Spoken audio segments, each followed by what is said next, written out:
अजय एक आम इंसान था जो अपनी नौकरी के लिए दूसरे शहर में रहता था। उसका जीवन सामान्य था, लेकिन सब कुछ बदल गया जब उसने मीरा नाम की एक सुंदर लड़की से शादी की। मीरा बहुत सुंदर और सौम्य स्वभाव की थी, लेकिन शादी के बाद अजय के जीवन में अजीब घटनाएं होने लगीं। मीरा हमेशा रात के समय कहीं गायब हो जाती थी और सुबह तक वापस आ जाती थी। जब भी अजय उससे पूछता, वह मुस्कुराकर कहती, यह मेरी पुरानी आदत है।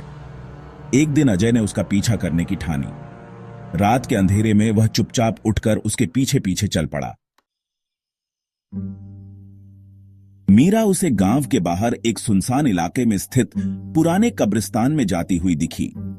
अजय को कुछ समझ नहीं आ रहा था। जब उसने देखा कि मीरा एक पुरानी कब्र के पास बैठी है, तो वह चौंक गया। उसने छिपकर देखा कि मीरा अचानक हवा में ऊपर उठ गई और उसकी आंखें लाल हो गईं।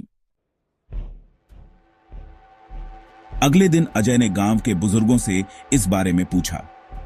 उन्होंने उसे एक चौंकाने वाली बात बताई।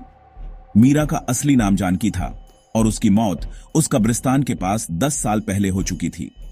उसकी आत्मा इंसानी रूप में प्रकट होकर अजय से शादी कर चुकी थी। अजय ने जब यह बात मीरा को बताई, तो उसने हंसते हुए कहा, अब तुम मेरे हो, चाहे जिंदा रहो या मर जाओ। डर के मारे अजय ने अपना घर और नौकरी छोड़ दी और कहीं दूर चला गया। आज भी उस गांव में लोगों का कहना है कि रात के अंधेरे में मीरा की परछाई कब्रिस्तान के पास दिखती है, मानो वह अपने अगले शिकार की तलाश में हो।